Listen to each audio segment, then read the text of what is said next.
Assalamualaikum warahmatullahi wabarakatuh. Bertemu kembali kita pada video pembelajaran kali ini yang akan kita bahas yaitu mengenai penyusunan neraca saldo pada perusahaan jasa. Pada video sebelumnya saya sudah menjelaskan tentang penyusunan buku besar yang menghasilkan saldo-saldo. Nah, saldo-saldo itulah yang akan kita pindahkan ke neraca saldo ini. Kemudian sebelum kita lanjut lagi, kita lihat dulu apa itu neraca saldo.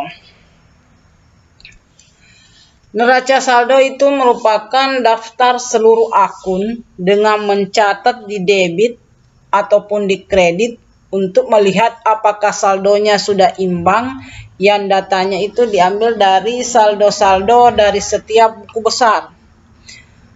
Jadi neraca saldo ini kita ambil datanya dari buku besar.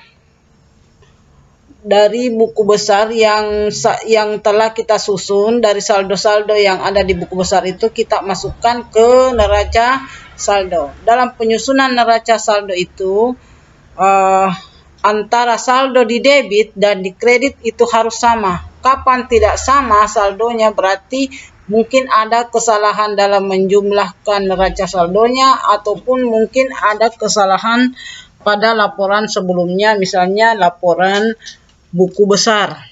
Berarti kita harus periksa lagi buku besar, mungkin ada kekeliruan dalam penyusunan buku besar. Kemudian kita lanjut. Susunan neraca saldo itu harus tersusun secara sistematis. Yang pertama itu, yang perlu pertama dimasukkan itu adalah harta. Semua harta kita masukkan mulai dari harta lancar, kemudian kita masukkan lagi saldo harta tetap. Kemudian nanti habis semua harta, saldo-saldo harta kita masukkan, baru kita masukkan lagi saldo utang. Kemudian setelah semua saldo utang kita masukkan lagi modal. Kemudian setelah itu kita masukkan saldo prive. Kemudian kita masukkan lagi saldo pendapatan. Di sini saldo pendapatan, kalau misalnya di buku besar ada pendapatan sewa, pendapatan iklan, itu kita masukkan satu persatu. Kemudian beban kita masukkan juga, kita sebut satu persatu. Misalnya saldo beban listrik kita masukkan, saldo beban gaji, dan lain sebagainya. Itu susunan dari neraca saldo. Kemudian contoh penyusunan neraca saldo di sini dapat saya tampilkan ini. Jadi ini contoh penyusunan neraca saldo.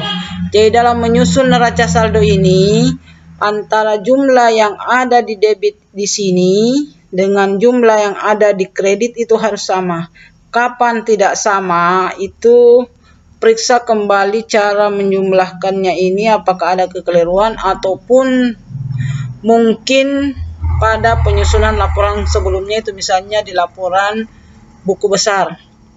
Nah, ini penyusunan neraca saldonya itu harus sistematis. Ini misalnya ini harus kas duluan, itu kas kan berarti harta lancar, harus piutang kalau ada, perlengkapan, sewa dibayar di muka, kendaraan.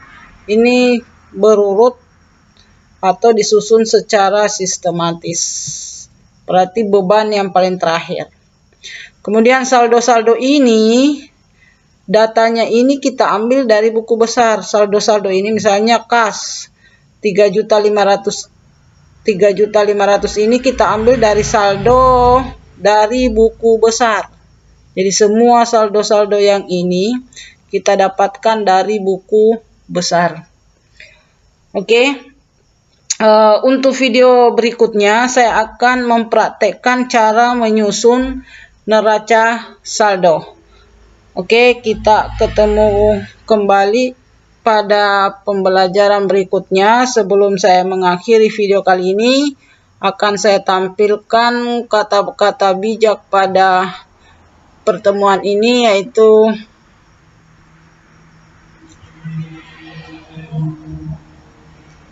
oke. Terima kasih atas perhatiannya. Kemudian kita bertemu kembali pada video-video berikutnya. Assalamualaikum warahmatullahi wabarakatuh.